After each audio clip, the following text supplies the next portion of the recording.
No better place to be on a Thursday night here in our lobby, downtown Salt Lake City. It is the big day, the day that means so much to a lot of us here at KUTV 2 News. This is the Super Bowl of Caring. We want to tackle hunger in the state of Utah. We've got the phones open right now. You just need to call them. Ding, ding, someone's ringing now. How cool is that? 877-908-0680. We've got about 10 minutes out here right now. We're gonna talk. We're gonna learn about a lot of the people that are out here pouring in their heart and soul to education in the state of Utah. Therefore, the children here in the state of Utah learning valuable lessons each and every day, but so many of them also need a meal to eat. Let's talk to our first guest in here. I'm gonna do it really simple, live TV. Just who are you and where are you from? Yeah, my name is Ramey Prince. I'm from the Granite Education Foundation, the nonprofit that supports Granite School District. Granite Education Foundation, big supporter of what we do here. Thanks for being here tonight. What is it like to just watch this? We need these phones to light up here tonight. It's amazing to see the donations that come in, especially during this time of year, especially when it's all in the name of feeding students in our schools and making a difference for them during the school day. What is the main goal of the Education Foundation and how it fits into what you're doing here tonight? We're all about connecting resources to students. So we have our food assistance pillar that is integral into making food available at school, but also on the weekends when students can't quite rely on their next meal. And how real is this for any student in any district in Utah right now? What do the numbers look like in terms of food insecurity here in the Beehive State? Yeah, I mean, in Granite specifically, we have 55,000 students. About half of them qualify for free and reduced lunch. And if you take about half of that, that means that there's about 25,000 students that are really struggling to know where their next meal is going to come from. Thank you so much for being here. Thanks for having us. This was wonderful. Yeah, Again, awesome. That number, 877-908-0680. We've got some people on the phone. They're probably like, this guy is so loud in the background. Can we tell him to be quiet? Thank you for doing this. Let's bring in our next guest as well. We're just going to go rapid fire because we can do that on this show, which is the best part about this. We've got two of you. This is really cool. It's so fun. What is your name? I am Terry Cooper. I'm the principal of Cottonwood Elementary. And I'm Jen Lucas. I am the Behavioral Health Assistant at Cottonwood Elementary. Jen, you've got the microphone. Let's start with you. Okay. Being here tonight, what is this all about for you? Okay, for me, it is really watching the kids having a chance to shine and helping in our food drive at the school. I'm the supervisor of that, and watching them participate and their willingness and their natural empathy is really something to see. And I think that they are learning that they can make a big difference. And so I'm learning from them. Pretty cool that you can still learn something new about all of this, right? Every day. Evolving all the time. Every day, yes. Terry, I want to talk to you about the elementary level of all of this, where things kind of fit in for our younger students. What do you see in terms of food insecurity, and how will this help? So this helps because any student, students cannot perform well in school if they are hungry. So if they come to school hungry or if they're worried about where their next meal is going to come from, they cannot perform in school well. So it is huge. Granite District is a huge district, mountain to mountain, with a variety of needs. The kids just need help. We need to support them. Where does this money go tonight? So tonight it goes to the Granite Education Foundation. The foundation has food pantries set up in all of their network high schools where families can go and get meals for their children. What's it like to just be surrounded by all of this here? The hope is that the phones ring off the hook, and they will. They will. Right? It's incredible. I think this is amazing. When we were walking in, we're like, we want to be here. We want to sit and answer phone calls and take donations and just help feed our hungry kids. You're in at the next bathroom break. I love it. Yes, yourself. I'm happy to. That's not bad. When you look at what this does here for not just schools in your district, how valuable is an event like this? Could we do this more? Should we be doing this more? I think it should. How do we get more people involved? It's just word of mouth. And like Jennifer said, having the students help. So we've got our amazing students of service at our school. They want to help. They want to feel important. And when you put kids in charge of helping other kids, the empathy shines, and it's amazing. So, grown-ups are great. The kids are where the work gets done. Of course, where the magic happens, right? Yeah. 877-908-0680. Call me right now. Someone will pick up. We've got some eager folks waiting to take your call. Thank you both. Thank you. Thanks for coming here. Thanks for supporting this, and thanks for seeing the vision that we have. Of course. Thank you so much. Shared vision with all of you. So, thank you. Thank you. All right, so Here in downtown Salt Lake City, we need your assistance right now. Blake, I'm going to step out of the way so you can show smiling faces that need something to do. They need you to call, and they need to answer your call. And they'll ask you a couple of questions like your social security number. Kidding. They're going to ask a couple really simple things, and they need your help because we need to feed folks in Utah, specifically the future of the Beehive State, right? We always talk about the next generation. Let's talk personal here. I have a 4-year-old, right? If I was going through this, like many of you out there right now, you would want to help if you were in that position. That is what you can do here tonight. And we have folks that really need your assistance, not just here in Salt Lake County. Think of this big state with so many people continuing to grow, whether you like it or not. That is where things are. So we're going to see more kids that will also need this assistance. We can always talk to more folks. Come on in if we have some more people. I would love to get more perspectives. Hi, I'm Brian. Brian. We are live on television. Thank you for being here. What is your name, sir? Mike Haynes, Jordan Education Foundation. Awesome, Mike. And your name, ma'am? I'm Cherie, also Hi, with Cherie. the foundation. Awesome. So Jordan Education Foundation. Tonight, being here, what does this mean to you two to support something like this and then also see the return? You know, supporting this feels awkward because you're supporting us, right? I mean, We it's support each reciprocal. other. No, you're exactly right. It takes a community, right? And, you know, Granite Education Foundation does a great job supporting their community. Jordan does a great job supporting our cities on the southwest side of the county. But we're concerned about every kid in the state, like you said. Mike, what have you seen over the years, the evolution, the last couple of years, what the real need looks like in the district? Behavior is one of the results of, no food. We all get hangry, right? And it's no different for the kids. I can relate. Yeah, Yes, yeah. absolutely. Are you hangry now? No. Okay, you don't No, look it. I'm I was good. just- I'm okay. I wanted to be good, prepared good. for this. Yeah, we're having fun. No, this is a great time to step in and support those needs that exist all over the place. We are thrilled to be a part of this, and we've really benefited from this partnership, and our schools love it. Our kids are happy to get food and access to food. We have pantries in every one of our 68 schools available to students at any time. We got to talk about money. At the end of the day, we have to talk about the price of things, where things are at right now. When the dollar comes in today, where does that go? Where does that go for you? How does that help? Our dollars help the children. That's exactly where we want them to go. That's what we need them to do. We have a warehouse that we fill and that we send out to the schools. And so all of our money goes straight to the schools, straight to the students where it should go. Have you felt the pain with inflation? Has this hurt a little bit with pricing? Whether you look back at the banks and such that are in the Certainly, yeah. Everybody's dealing with the price of things. And, if you're struggling, everything becomes expensive. And food is one of those things that they can't go without. So as prices continue to go up, it's nice to know that there's food available and these pantries and the support of the community. That's what makes the difference for all these kids. At the end of the day, Utah, I've been here 7 years, Utah is known for giving, humanitarian effort, whether it's far-reaching places of the world or it's right here in our backyard. And this is the possible way that you can give right now if you'd like to help out your next door neighbor, maybe their neighbor, maybe someone you've never met in your community that just goes about their day and you don't know what anyone is going through unless they really are outspoken like I am and will tell you just straight up how it is. But this can really help anybody. By the way, if you are streaming us live right now, which I know a lot of you are, the benefit of being live with you at 7 o'clock, streaming live on Facebook and YouTube, you can scan that QR code if you want the information or call 877-908-0680. Being here tonight and seeing what could be the end result, how does that make you feel knowing that we are able to collectively, as a unit, do this together for the kids in our state? It's huge. And I'm telling you what, when you provide food to a student who is hungry, the look on that face, it's unforgettable. And it motivates you to go do more, right? And like you said, we're a state of giving. We live in a great community. Lots of great people wanting to get involved and participate. There's no better way than supporting the needs of the students and their, hunger, right? They're needing it. It really does matter. Yes, and you talked about hangry. No one wants to be hangry, whether it is our youngest, students out there, or if it's our teachers, adults in the different districts that also need some help here. So we've got Granite in the house tonight. We have Jordan in the house tonight. But really, this is about everybody. So let's all reach out and do this together. Thank you both for being here tonight. Thank you, Brian. Super Bowl Awesome. of Caring night. It is so special for us here at KUTV 2 News.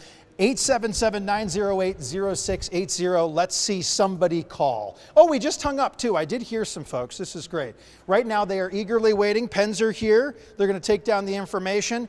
Call right now. You can also scan that QR code on your screen. Guess what? Let's keep raising those funds because they go directly to the children in our communities. Coming up here on Arc Salt Lake, a nationwide effort to make 2026 all about volunteering. You don't say. Volunteering and giving, how you can take part and give back to your community. More on the other side.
As the country prepares to mark its 250th anniversary, the focus isn't just on celebration, it's on service. A new nationwide effort tied to America 250 aims to make 2026 the largest year of volunteerism ever recorded, bringing together service hours from communities all across the country. Celebrating America's 250th birthday will come with fireworks and fanfare. But it also comes with a nationwide call to serve. We are making 2026 the largest year of volunteer hours ever aggregated by our country. It's never happened before. Organizers of America 250 say our country has made it this far because in every generation, people stepped up for their communities in times of peace and in times of war. If you think about anyone who has had high school kids who had to do community service hours in order to graduate from high school, that number has never been recorded at the national level. So we're doing that. The nationwide effort officially began January 1st. We're working throughout the year and using the 2 federally recognized days of service to remind people that this could be a year-round effort. The first National Day of Service was 2 weeks ago on Martin Luther King Day. I love volunteering on the Martin Luther King Day of Service because it's a great way to see families and guests come together in an act of community service. Kim Christensen is a regular volunteer at Thanksgiving Point in Utah County and help families get into the volunteering spirit on MLK Day. In Salt Lake City, first responders, students, and the mayor spent part of their day preparing food for families in need. Without those helping hands and volunteers, all the food and all the money wouldn't make the difference. It has to be combined with help just like yours. If you missed out on the first National Day of Service, you'll have another chance on 9/11. A dark day for our nation that is now a day to remember and show what we are capable of doing together. Even though we can't solve every problem alone, we can come together and we can serve our community. Every act of service matters. Heidi Hatch reporting. Organizers say individuals, families, and organizations can register now at America250.org to take part. Any service hours count. Church groups, Helping a Neighbor, Eagle Scout projects, you name it, they want to count it. 2 News wants to see how you celebrate 250 years of amazing America. Scan the QR code or go to KUTV.com/chime in. Click Submit Content and pick Amazing America 250 from the drop-down. Whether it's your favorite monument, your favorite park, around the state, or around the country, we want to see and share whatever makes you proud to be American. Thank you for being a part of 2 News and Amazing America 250. What do you want to talk about, Sean? Well, some changes heading our way. I had a feeling, we've been talking about this over the last week or two about the long term, and now it's closer and closer and closer, and right here knocking on the door. And you can almost grab it. You can almost grab it. 5 days until our next storm, it's called. It's called a storm. What is that? What is that? We're all going to be confused when we see precipitation flying from the sky, right? But yeah, out ahead of it though, we're still in this current pattern that we're in. Valley haze inversions, 10 to 15 degree temperatures above normal. We're going to continue to see those temperatures well into the 50s over the course of the next several days. 59 for a high on Sunday, so nearing 60 degrees. Look at its temperature drop though. A little bit of a dose of reality. Back to the 40s by Tuesday. Cold weather moving in beyond that as well. And again, we're nearly at a full month without any measurable rain or snow. So it has been a long time since we've seen some stormy weather. By the way, this will also clean out the air. So out ahead of it, we still have to deal with air quality issues in the days ahead. But again, some big changes arriving next week. We're into the 40s right now up and down the Wasatch Front. 37 in Heber, 40 in Park City, 48 in Delta, 43 in Milford, 47 in Cedar City, 61 in the St. George area. Clear conditions up and down the I-15 corridor, dry skies. As we end the day tomorrow, we'll start to see increasing clouds from the southwest, and you'll see a little bit cloudier conditions here across the central and northern part of the state. Not much of an issue, a sprinkle possible down towards the south. I wouldn't hold your breath on that though, and then we are clear as we head into the day on Saturday. All right, let's talk about the storm. That'll be kind of an atmospheric river event for the Pacific Northwest, and then bringing us a cold front as it pushes in Monday evening, late evening into the overnight. That cold front moves in. We'll get an initial round of some scattered showers, likely all rain for the valleys, some mountain snow, but then some colder air moves in, and by Tuesday when some heavier precipitation moves in, this could be the opportunity when we may see some snow here across the valley floors with some lingering rain and snow showers continuing into Wednesday. So this could be a multi-day event with unsettled weather for a few days, a lot of uncertainty. We're not going to go into the very specifics here and talking about numbers, but could be some good snow for the mountains and maybe a little bit of snow for the valleys. So some of the models here are still pretty mild with it showing mostly rain. Others though show the possibility for some accumulation accumulating snow. So just know that the chance exists, and for certain this will be a pattern change.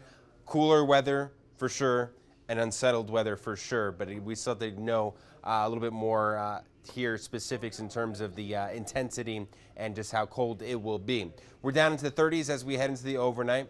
The weekend for your plans outdoors, into the 50s. Beautiful weather for the weekend here, just a little bit hazy at times. St. George, you're looking at temperatures nearing 70 degrees the next several days. There's that unsettled weather as we get into Tuesday and Wednesday. Across the Wasatch Front, we're into the 50s each and every day, nearing 60 on Sunday. Monday, cloudy, and then look at the drop in the temperatures down into the 40s.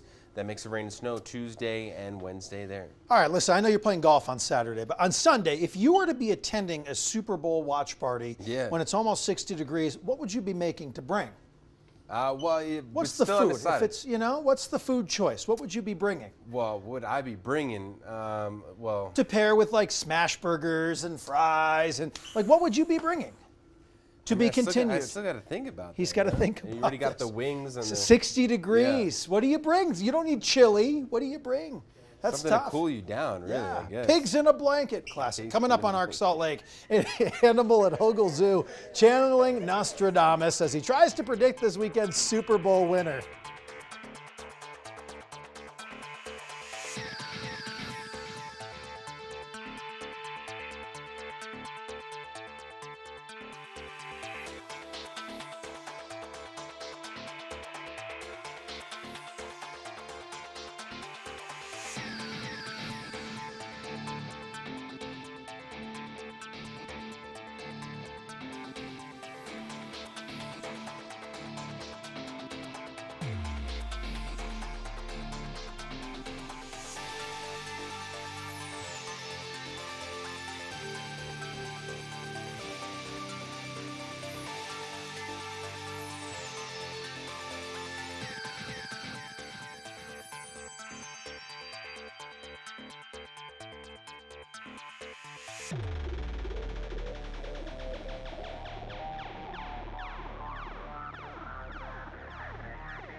We're getting our first look at a brand new art installation in Salt Lake City. Yeah, artists who live on the city's west side created this near 9th South and 7th West.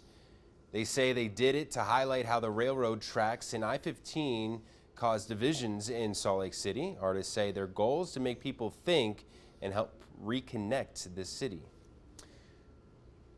All right, Sean, what do we got here coming up with the big game? The pick is in? Oh boy, is that the pick? 14-year-old African lion at Hogle Zoo picking the Seahawks to win Sunday's Super Bowl. You don't say. Oh, that's him. There he is. That's pretty sweet. So we got in there and chose that one. What was this, earlier today? There were 2 goalposts that they set up with meat in the lion exhibit. One for the Patriots, the other one's for the Seahawks. Vulcan is his name, and he went straight for the Seahawk one. Knocked it over, made his selection. This is the 5th Super Bowl pick. It's his 5th Super Bowl pick. So far, he's been right 75% of the time. You know, along with the majority of the nation betting for the Seahawks as well, so. They can watch us carrying the food out and they get really excited, especially when they know that, you know, oh, that's a really big piece of meat. I'm going to get a side of beef. I'm going to get a deer today. They get really excited about that. Yeah, I mean, you dangle food in front of anybody. I think, you know, hey, Seahawks, that's my pick too.